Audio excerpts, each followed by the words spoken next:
Welcome to Arian. आओ बच्चों, सवाल को हल करते हैं।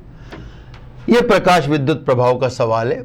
एक प्रकाश विद्युत तल का कार्यफलन को आप W से दर्शा दो या W0 से, है ना। यह अभिव्यक्ति है, वो जैसे भी आप दर्शा।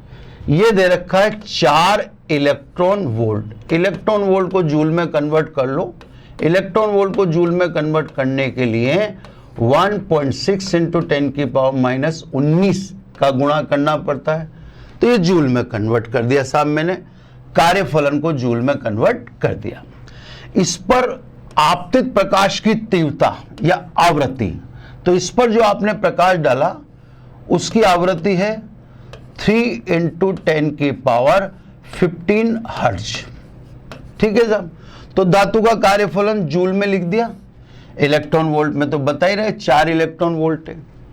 इस पर जिस आवृत्ति का प्रकाश डाला आपने वो 3 इंटू 10 की पावर 15 है।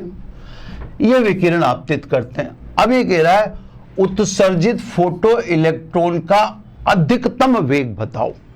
अब देखो बच्चों, ध्यान से समझना, आपने जो फोटोन डाला उसकी ऊर्जा कितनी हुई, h²।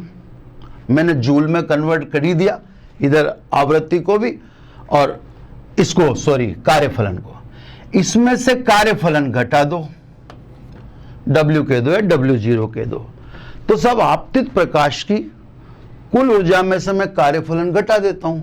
कार्यफलन वह न्यूनतम ऊर्जा है जो इलेक्ट्रॉन को सतह पर लाने के लिए आवश्यक है। तो इतनी ऊर्जा तो जो आपने दी, आपने तो कितनी दी, h²। जो आपने दी उसमें से इतनी ऊर्जा तो कार्यफलन में चली गई। शेष इलेक्ट्रॉन को क्या प्रदान करेगी, गतिज ऊर्जा, है ना। गति ऊर्जा से फिर अपन k का मान रख ही देंगे, 12 mv² h² माइनस W0।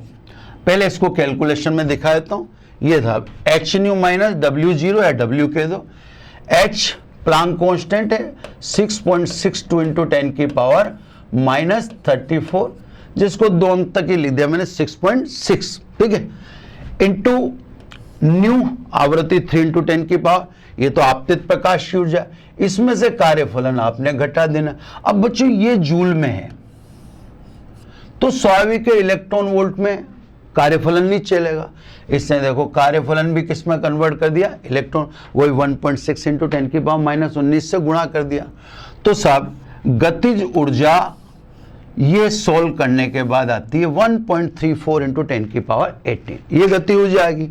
अब अपन तो जानते हैं कि गति ऊर्जा 12 mv², ये कितनी आ रही है अपने पास, 1.34 इंटू 10 की पावर -18 जूल। क्लियर, इलेक्ट्रॉन की गति ऊर्जा। तो सब अब ये सब उधर शिफ्ट कर दो, v², ये 2 इधर चला जाएगा, 2 इंटू 1.34 इंटू 10 की पावर -18 अपॉन m। ये m का भाग दे देंगे। m किसका द्रव्यमान है, इलेक्ट्रॉन का, जो कितना होता है 9.1 इंटू 10 की पावर -31। देखो साहब यही किया इन्होंने, 1.34, ये 2 से इधर गुणा कर ही दिया, 1.34 का 2 से, ये m का मान रख ही दिया 9.1। इसको जब सोल्व करेंगे तो v² है निकलेगा, इसका रूट कर लेना, तो वेलोसिटी कितनी आएगी, 1.71 इंटू 10 की पावर 6 मीटर प्रति सेकेंड। तो v का स्क्वायर आएगा, फिर इसका वर्गमूल लोगे, वर्गमूल लेने के बाद v आ जाएगा, जो मान कितना होगा, 1.71 इंटू 10 की पावर 6 मीटर प्रति। सिंपल सा सवाल है, ज़्यादा इसको कठिन नहीं कह सकते। मेरा ख्याल है आपको अच्छी तरह से समझ में आ गया होगा। Thank you very much.